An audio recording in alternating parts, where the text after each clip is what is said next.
கௌதம் சில்லை இன்னைக்கு என்ன நடக்க போதும் பார்க்கலாம் வாங்க. எபிசோட் ரொம்ப அருமையா இருந்துச்சுன்னே சொல்லலாம். ஸ்கிப் பண்ணாம ஃபுல்லோடையும் கேளுங்க. அதுக்கு நான் இந்த வீடியோ பிடிச்சிருந்துச்சுன்னா லைக் பண்ண பாருங்க. ரொம்ப பிடிச்சிருந்துச்சுன்னா நம்ம சேனலுக்கு வந்து சப்ஸ்கிரைப் பண்ணி கண்டினியூஸாக ஆதரவு வந்துட்டாங்க.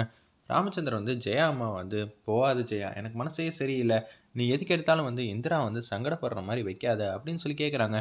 என்னங்க இதுக்கு தான் நீங்கள் சொன்னீங்களா? இந்த குடும்பத்தில் உங்களை வந்து நல்லபடியாக வந்து பார்த்துக்க வேண்டியது என் கடமை. ஆனால் ஒவ்வொரு சதி திட்டம் பண்ணி இது மாதிரியெல்லாம் பண்ணுற அளவுக்கு நம்ம வெளியில் எந்த எதிரியும் வளர்த்த மாதிரி தெரியல. நம்ம உண்டு நம்ம வேலை உண்டுன்னு தான் இருக்கோம். இது வேற ரூபத்தில் வந்து பிரச்சனை போயிட்டுருக்குங்கிற மாதிரி அந்த இடத்துல பேசுகிறாங்க நம்ம ஜெயாமா.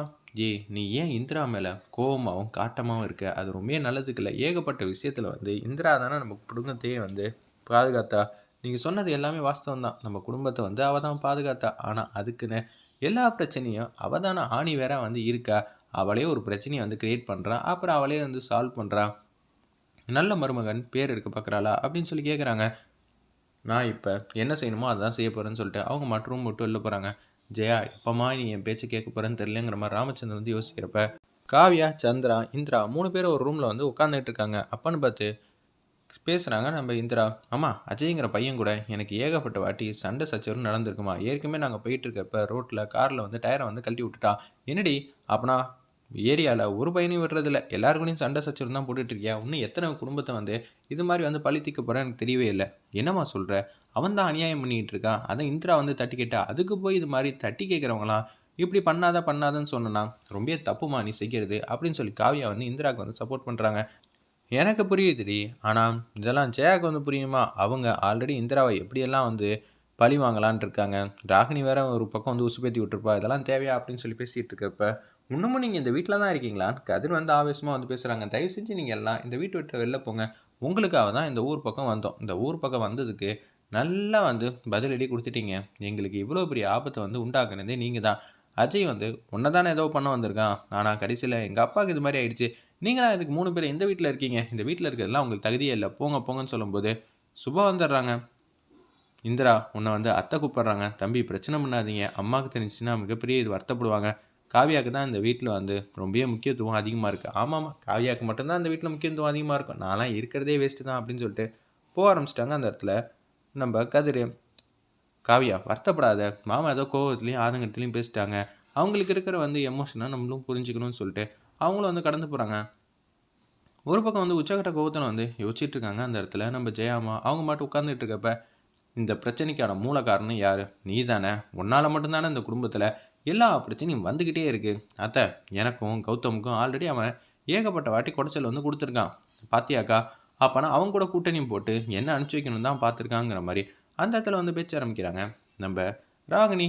ராகினி நீ வேற சும்மா இருக்காத, நான் தான் விசாரிச்சுக்கிட்டு இருக்கேன்ல, நாங்கள் சொல்கிறத கேளுங்கன்னு சொல்லி கௌதம் வந்து பேசுகிறாங்க. ஏய், இந்த நேரத்துலையும் எப்பட்றா உன்னால் உன் பொண்டாட்டிக்கு வந்து சப்போர்ட் பண்ண முடிஞ்சிச்சு? என்னடா நினச்சிட்டு இருக்கேன்? நான் வந்து இந்திராவுக்கு ஒரு நல்ல காரியம் செஞ்சு வைக்கணும்னு ஆசைப்பட்டேன்.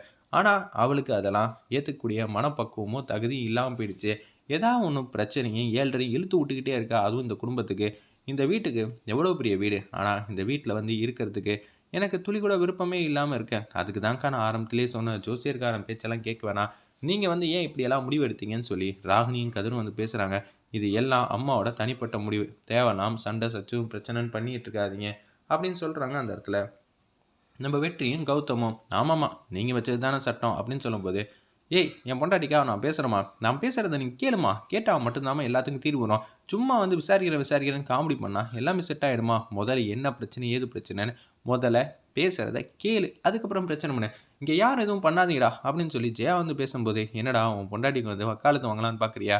எனக்கு தெரியும்டா உன்னை பற்றி அப்படின்னு சொல்லி கதிரும் கௌதமும் ஜெயா முன்னாடி சண்டை சச்சரும் போட ஆரம்பிச்சிட்டாங்க. ஜெயா வந்து செம்மையாக வந்து கத்துறாங்க. அத்தை, இது மாதிரி சண்டை சச்சரும் பண்ணிகிட்டு இருந்தா மாமாவுக்கு எப்படி வந்து குணமாகும்?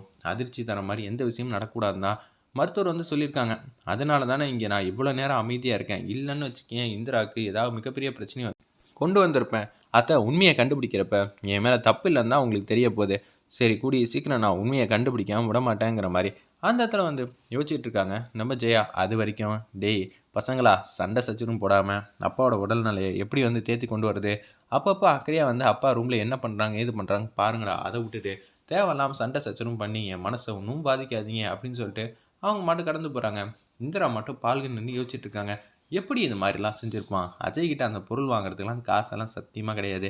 அப்படி இருக்கும்போது தனி ஆளாக வந்து செக்யூரிட்டி ட்ரெஸ்ஸு இது மாதிரி போட்டுட்டு வந்து இந்த 4 பேரில் ஒரு ஆளாக நிற்கிறது இதெல்லாம் வேறு லெவல். இந்த அளவெல்லாம் அவன் யோசிக்கவே மாட்டான். அவன் தான் வந்து யோசிக்கவே தெரியாதவனாச்சே. எடுத்தவன் கவுத்தவன்னு யோசிச்சு அவன் மாட்டிக்கூடிய ஆள். இந்த அளவுக்கு யோசிக்கிறான்னா பின்னாடி பக்கபலமாக இருப்பாங்க. ராகினி வந்து என்னதுக்கு வந்து கௌதமுக்கு வந்து குறி வச்சாங்க. கரெக்டாக அவங்க கௌதமுக்கு தான் குறி வச்சாங்க. அதை நவுத்தும் போது தான் ராமச்சந்திரன் மேலே வந்து பட்டுருச்சு. இப்போ என்ன பண்ணலாம்? பலத்த பாசம்னு ஒன்று இருக்கும்ல. ராகினி இது மாதிரி பண்ணுவாங்களா அப்படின்னு சொல்லி தனக்கு தானே வந்து 1000 கேள்வி வந்து கேட்டுட்டு இருக்காங்க. என்னவா இருக்கும் என்னவா இருக்குங்கிற மாதிரி திங்க் பண்ணுறப்ப கௌதம் வந்து இந்திரா மேலே தப்பே இல்லை. அஜய் ஆல்ரெடி நம்மக்கிட்ட ஏகப்பட்ட வாட்டி வந்து பிரச்சனை மேலே பிரச்சனை பண்ணியிருக்கான்.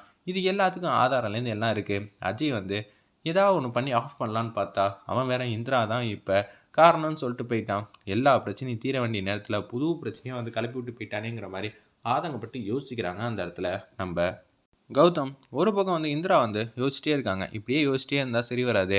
அஜயை பார்த்து மீட் பண்ணால் மட்டும்தான் தீர்வு கிடைக்குங்கிற மாதிரி திங்க் பண்ணுற மாதிரி காட்டி எபிசோட் வந்து அதிரடியாக முடிச்சிருந்தாங்க. வெயிட் பண்ணி பார்ப்போம்.